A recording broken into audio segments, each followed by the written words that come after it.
Media మిత్రులందరికీ నమస్కారం. మా శాసనసభ్యుడు కామారెడ్డి శాసనసభ్యుడు ఆట్లపల్లి వెంకటరమణారెడ్డి గారు ఎల్లప్పుడూ ప్రజల మధ్యలో ఉండి ప్రజలకు సేవలు అందిస్తూ ఈ నియోజకవర్గాన్ని అన్ని రంగాల్లో అభివృద్ధి చేయాలనేటువంటి ఒక ఆకాంక్షతో ముందుకెళ్తున్నటువంటి శాసనసభ్యుల్ని అడుగడుగున అడ్డుకుంటున్నటువంటి రాష్ట్ర ప్రభుత్వం ఒక జైంట్ కిల్లర్గా ఆనాటి ముఖ్యమంత్రి కేసీఆర్ను, అప్పటి ముఖ్యమంత్రి ఎన్నికల్లో ఆనాడు ముఖ్యమంత్రిగా ఇక్కడ కంటెస్ట్ చేసింది.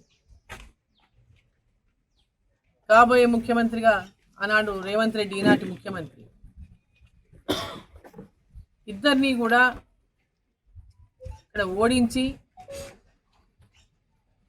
ప్రజల మధ్యలో ఉండి ప్రజల ఆశీర్వాదంతో ప్రజెంట్ ముఖ్యమంత్రిని, పాస్ట్ ముఖ్యమంత్రిని ఇద్దరిని ఓడించి గెలిచినటువంటి జైంట్ కిల్లర్గా పెద్ద ఎత్తున అందరి ఆదరాభరణాలు చూరగొంటున్నటువంటి వెంకటరమణారెడ్డి పైన కక్ష కట్టుకొని, కత్తి కట్టుకొని అధికార పార్టీ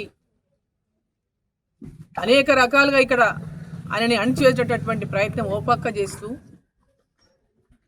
ఏ కార్యక్రమాలు చేసినా అభివృద్ధి కార్యక్రమాల్లో, అధికార కార్యక్రమాల్లో వారిని భాగస్వాములుగా చేయకుండా, ఒక ప్రోటోకాల్ను కూడా పాటించకుండా, శాసనసభ్యునిగా వారికి ఇవ్వాల్సినటువంటి సమాచారాన్ని కూడా ఇవ్వకుండా మంత్రులే వచ్చి తమంతట తమే అధికారిక కార్యక్రమాల్లో పాల్గొనడం, కేంద్ర ప్రభుత్వ పథకాలను కూడా వాళ్ళే అని గొప్పలు చెప్పుకోవడం, ఈరోజు అడుగడుగున అణిచివేసినటువంటి విధంగా వారిపైన ఈ రాష్ట్ర ప్రభుత్వం పక్క కుట్రలు పన్నుతున్నది. రాష్ట్ర ముఖ్యమంత్రి పక్క కుట్రలు పన్నుతున్నాడు. డైరెక్ట్గా మీరు ఆయన సమాచారం ఇవ్వాల్సిన అవసరం లేదు, మీరు డైరెక్ట్గా పోయి ప్రోగ్రాములు చేసి వెళ్ళిపోయినటువంటి విధంగా వాళ్ళ మంత్రులు వచ్చి ప్రోగ్రాములు చేసుకొని వెళ్ళిపోతున్నారు. మరి ఇక్కడ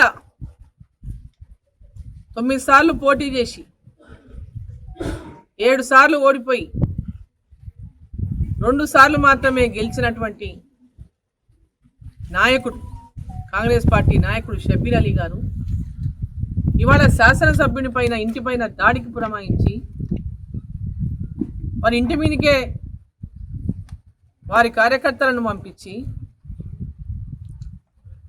వారి ఇంటిపైన దాడి చేయించి ఈరోజు లేనిపోని ఆరోపణలు చేస్తూ, అబద్ధపు ఆరోపణలు చేస్తూ, తప్పుడు ఆరోపణలు చేస్తూ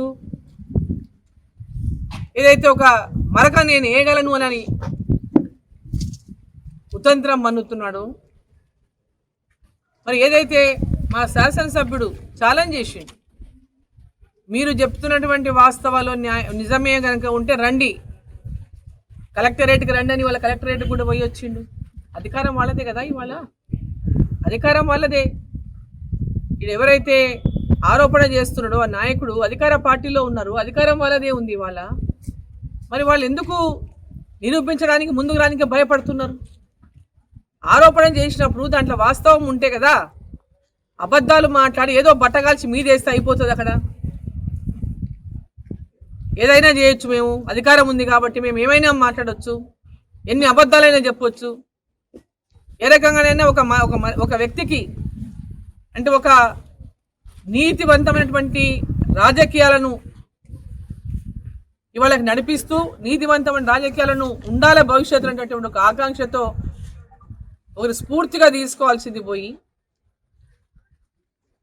వారి మీద ఆరోపణలు చేసి భూమి వాళ్ళు ఏదో అమ్ముకున్నారని అంటే రకరకాలుగా ఏదైతే తప్పుడు ఆరోపణలు చేసినప్పుడు వాళ్ళు నిరూపించాల్సినటువంటి అవసరం ఉంది. ఆరోపణలు చేయడం అనేది పెద్ద ఎవరైనా చేయొచ్చు, ఆరోపణలు చేయడానికి పెద్ద గొప్ప విషయం కాదు. ఆరోపణ చేయడం గొప్ప విషయం కాదు, రుజువు చేయాలి కదా. మీరు దారిన పోయే దానాయాల మీద ఎవరన్నా ఏదైనా కామెంట్ చేస్తే ఊరుకుంటారంటే ఊరుకునేటువంటి వ్యక్తి కాదు ఇక్కడ. మీరు చెప్పినటువంటి మాటల్లో నిజం ఉంటే ఖచ్చితంగా ప్రూవ్ చేసి చూపియండి, లేదా క్షమాపణలు చెప్పండి. ముక్కు నేలకు రాసి క్షమాపణలు చెప్పండి, తప్పైంది, మీ మీద తప్పుడు ఆరోపణలు చేసినామని. అంతవరకు ఊరుకుండే ప్రసక్తి లేదు. ఖచ్చితంగా మీరు చెప్పిన మాట నిజమైతే మీరు ప్రూవ్ చేయాలి. ప్రభుత్వం మీదే, ఇక్కడ కలెక్టరేట్ మొత్తం మీదే, పోలీస్ వ్యవస్థ మొత్తం మీదే. కొత్త కాగితాలు కూడా సృష్టించి కూడా పెట్టండి, చూద్దాం, అది కూడా చూద్దాం. ఇప్పటిదాకా ముందుకు రాకపోగా కేవలం ఒక ఆరోపణ చేసి ఒక వ్యక్తి మీద, ఒక మచ్చలేని నాయకుని మీద ఒక మచ్చ మేము వేస్తామనేటటువంటి విధంగా వాళ్ళ అహంకార ధోరణిని ప్రదర్శిస్తే ఇలా చూసుకుంటుండడానికి ఎవరు సిద్ధంగా లేరు.